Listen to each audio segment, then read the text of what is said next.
এটারও মাপ আছে, পরে বলছি আমি মাপটা।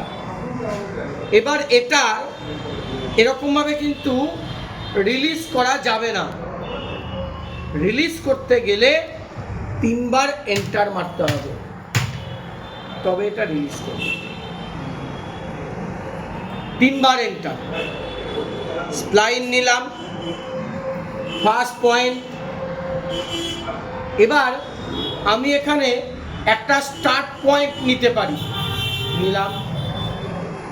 এখানে নেক্সট এন্ড পয়েন্ট নিব, নিলাম। আবার নেক্সট এন্ড পয়েন্ট নিব, নিলাম।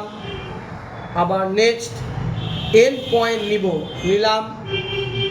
Enter enter enter, spline.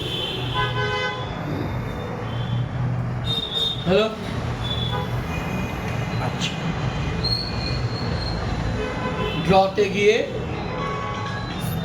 স্প্লাইনের V portion, এখানে ডিগ্রি দিয়ে আমরা নিতে পারি, কত ডিগ্রিতে করতে পারি। হ্যাঁ,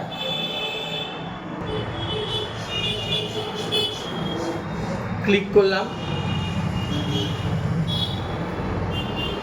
ক্লিক করলাম, ক্লিক করলাম, এন্টার এন্টার এন্টার। এটা ডিগ্রি ওয়াইজ, মানে এটা অ্যাকচুয়ালি ভার্টিক্যাল স্প্লাইন।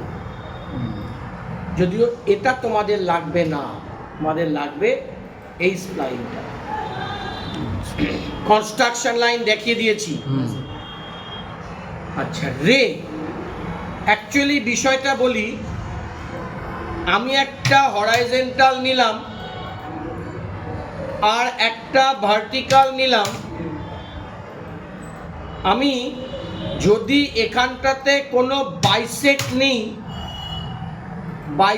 নিই, তাহলে এই লাইনটা থ্রু পয়েন্ট হয়, এই লাইনটা থ্রু পয়েন্ট হয়, মানে ইচ্ছা মতন থ্রু পয়েন্ট হয়, ক্রস করবে।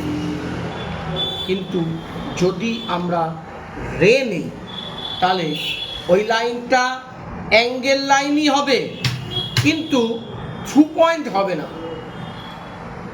থ্রু পয়েন্ট হবে না, থ্রু পয়েন্ট হবে না। এইটা হলো রে। এটা আমার স্টার্ট পয়েন্ট। দেখো, এটা ইনক্লাইনলি হচ্ছে, কিন্তু থ্রু পয়েন্ট নয়। এটাও one type of angle line, কিন্তু থ্রু পয়েন্ট না। এটা ডিগ্রি তো হবে স্যার, ডিগ্রি দিলে, ডিগ্রি যদি দিই কোনো না, ডিগ্রি দিলে অ্যাঙ্গেল নিতে হবে। ডিগ্রি দিলে আমি যেটা এখানে দেখিয়েছিলাম, এই যে এখানে গিয়ে অ্যাঙ্গেল, সেই অ্যাঙ্গেলই নিতে হবে। এটা থ্রু পয়েন্ট হবে না, এটা এক ধরনের। আচ্ছা, এটা দরকার নাই, ডিভাইড দরকার নাই। এখানে এটা হচ্ছে মুভ টুল। আমি একটা সার্কেল নিলাম, এটাকে সরিয়ে আমি এখানে আনবো। মুভ টুল নিলাম, সিলেক্ট করলাম, রাইট ক্লিক, সরিয়ে এখানে আনলাম। এটা হলো রোটেট। ধরো আমি এখানে একটা বক্স নিলাম, এটাকে আমি 90 ডিগ্রি অ্যাঙ্গেলে রোটেট করব। রোটেট নিলাম, সিলেক্ট করলাম, রাইট ক্লিক, এই পয়েন্টটা ধরে রোটেট করলাম। এটা হলো রোটেট। এটা তো ট্রিম আগেই দেখিয়েছি। এক্সটেন্ড বলে একটা অপশন আছে, সেটা আমার খুব কাজের জিনিস। কেমন? ধরো একটা ভার্টিক্যাল লাইন নিলাম, আর একটা লাইন নিয়েছি এই পর্যন্ত, কিন্তু পরবর্তীতে দেখা গেল যে এই লাইনটা এই লাইন পর্যন্ত এক্সটেন্ড হবে। আমি যদি এখন আর একটা লাইন এখানে জড়ো করি, মানে আর একটা লাইন জোড়া করে দিলাম, তাতে কি হবে? এটা মনে হচ্ছে আমার এক লাইন, কিন্তু এটা সেপারেট লাইন, এটা সেপারেট লাইন। আর যদি আমি এক্সটেন্ড করি তাহলে কিন্তু সেপারেট লাইন হবে না, এই লাইনটাই এক্সটেন্ড হবে। আমি লিখবো এখানে EXT, দেখো এসছে এক্সটেন্ড, TEN এক্সটেন্ড। সিলেক্ট করলাম এটাকে, ক্লিক, এক্সটেন্ড হয়ে গেল।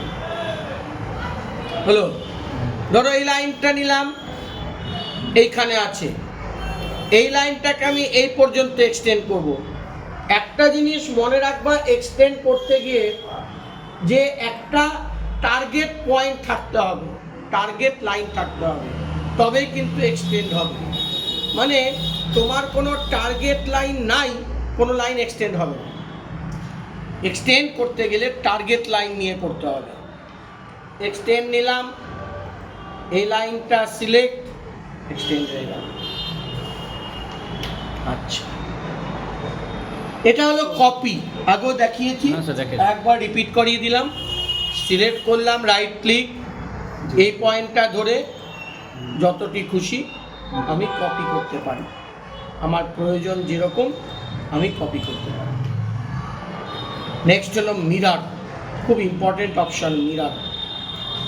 মিরর মানে হলো আয়না। আমি ধরো একটা রেক্টাঙ্গেল নিলাম আর একটা সার্কেল, ঠিক এই পয়েন্টে সার্কেলটাকে নিলাম। যদি আমি মিরর করি এদিকে, তাহলে এইটা আমার এদিকে চলে আসবে, কারণ মিরর সবসময় উল্টো হয়, লেফট হলে রাইট হবে, রাইট হলে লেফট হবে। এবং মিররের একটা নিয়ম হলো, যে ডিস্টেন্সে মিরর ফেলবো সেই ডিস্টেন্সে আমার কিন্তু মিররের রিফ্লেকশনটা পড়বে। আমি এইটা হলো আমার মিরর, নিলাম মিরর। যে অবজেক্টটাকে মিরর করতে চাইছি, যে অবজেক্টটাকে মিরর করতে চাইছি তাকে টোটালটা সিলেক্ট করলাম, রাইট ক্লিক। এবার একটা জিনিস বলি তোমাদেরকে, ধরো এটা যদি আমার মিরর হয়, আমি যদি অবজেক্টটাকে গায়ে গায়ে লাগিয়ে রাখি তাহলে রিফ্লেকশনটাও গায়ে গায়ে পড়বে। অবজেক্টটা যত দূরে করব রিফ্লেকশনটা তত দূরে পড়বে। ঠিক এখানেও তাই, আমি যদি এই পয়েন্ট থেকে সরিয়ে নিই, যতটা ডিস্টেন্সে সরাবো ঠিক অতটা ডিস্টেন্সে এটা আমার মিররের মিড পয়েন্ট, অতটা ডিস্টেন্সে মিরর হলো। মিরর নিলাম, সিলেক্ট করলাম, রাইট ক্লিক, এই পয়েন্টটা ক্লিক করব না, এখানে এই পয়েন্টটাতে ক্লিক করলে কিন্তু গায়ে গায়ে লেগে যাবে। একটু সরালাম, ক্লিক করলাম, আসলো আসলো। এবার ও স্ন্যাপটাকেও অন রাখবো, পোলারটাকেও অন রাখবো, রেখে ক্লিক করলাম। এবার বলছে ইরেজ সোর্স অবজেক্ট, তুমি কি সোর্স অবজেক্টটা ইরেজ করবে? এটাকে ইরেজ করতে চাইলে ইয়েস, আর না করতে চাইলে নো। এন্টার, ইরেজ হয়ে গেল, এই মিরর হয়ে গেল, মানে এটা থেকে গেল, এটার মিরর হলো। আর যদি ইয়েস করতাম তাহলে এটা উড়ে যেত, এটা শুধু আসতো, হলো। এবার প্রয়োজন অনুযায়ী আমাকে ইয়েস বা নো করতে হবে। কেমন ব্যাপারটা বলি, ধরো আমার কোনো ক্ষেত্রে এটার প্রয়োজন নাই কিন্তু মিরর ফেলতে হবে, নিলাম মিরর, সিলেক্ট করলাম, রাইট ক্লিক, এই পয়েন্টটা ধরে সরালাম, একটু ক্লিক করলাম, নিলাম, ক্লিক। বলছে ইরেজ সোর্স অবজেক্ট, ধরো ইয়েস করে দিলাম, এটা নাই হয়ে গেল, মিরর হয়ে গেল, হলো। আচ্ছা, ফিলেট আর চ্যাম্পার দুটো অপশন আছে, ফিলেট আর চ্যাম্পার। একটা হরাইজন্টাল নিলাম আর আমি একটা ভার্টিক্যাল নিলাম। আমি এই কর্নারটাকে রাউন্ডেড করতে চাইছি, রাউন্ডেড করতে চাইছি, তখন আমাকে করতে হবে এখান থেকে ফিলেট।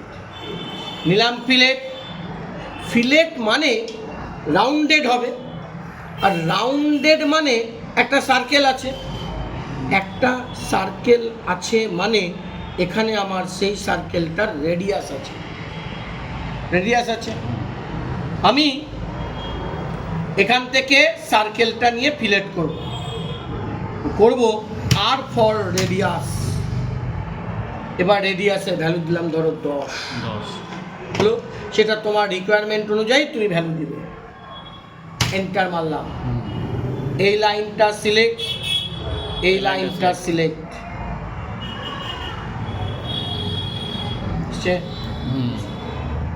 হয়েছে। এইবার একটা জিনিস বলি তোমাদেরকে, এটা তো গেল নর্মাল সিলেক্ট করা। ধরো আমি একটা রেক্টাঙ্গেল নিয়েছি, রেক্টাঙ্গেল বা স্কোয়ার নিয়েছি, আমি চাইছি এর কর্নারগুলোকে রাউন্ডেড করতে। হ্যালো, এই কর্নারগুলোতে রাউন্ডেড করব, কিন্তু এটা তো একটাই অবজেক্ট। এখন এখানে তুমি রাউন্ডেড কোনোদিন করতে পারবে না। রাউন্ডেড করতে গেলে এই অবজেক্টটাকে আগে এক্সপ্লোড করতে হবে। আমি লিখলাম EXPLO, চলে আসলো এক্সপ্লোড, নিলাম, সিলেক্ট করলাম, রাইট ক্লিক, দেখো সব আলাদা আলাদা হয়ে গেছে, হয়েছে না? মানে এটা আলাদা, এটা আলাদা, সব আলাদা আলাদা হয়ে গেছে। এবার আমি ফিলেট করব, নিলাম এখান থেকে ফিলেট, আর ফর রেডিয়াস, রেডিয়াস নিলাম এখানে আমি ধরো 20, এন্টার, এই লাইন সিলেক্ট, এই লাইন সিলেক্ট, চলে এসছে। এটা বেশি দিতে হবে, তাহলে আমার হবে আর কি। ফিলেট নিলাম, আর ফর রেডিয়াস ধরো দিলাম 150, এটা সিলেক্ট, এটা সিলেক্ট, আচ্ছা 15 হয়ে গেছে।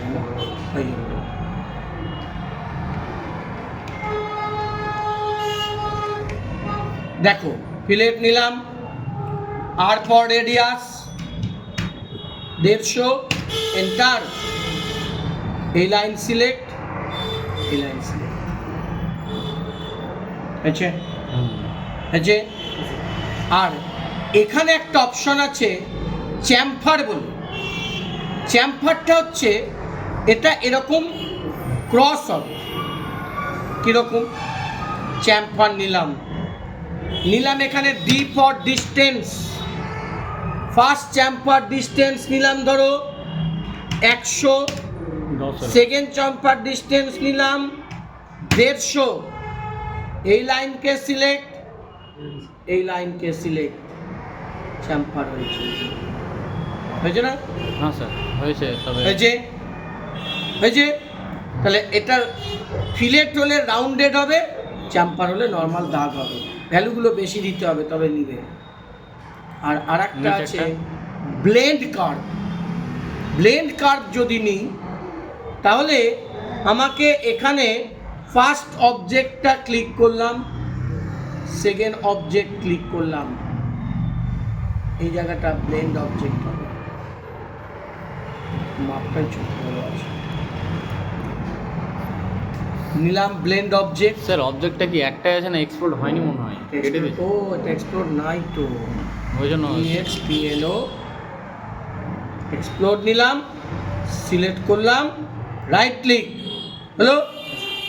এইবার এখান থেকে নিলাম ব্লেন্ড হলো, ফার্স্ট অবজেক্ট নিলাম এটা, সেকেন্ড অবজেক্ট নিলাম এটা, এই যে ব্লেন্ড হলো।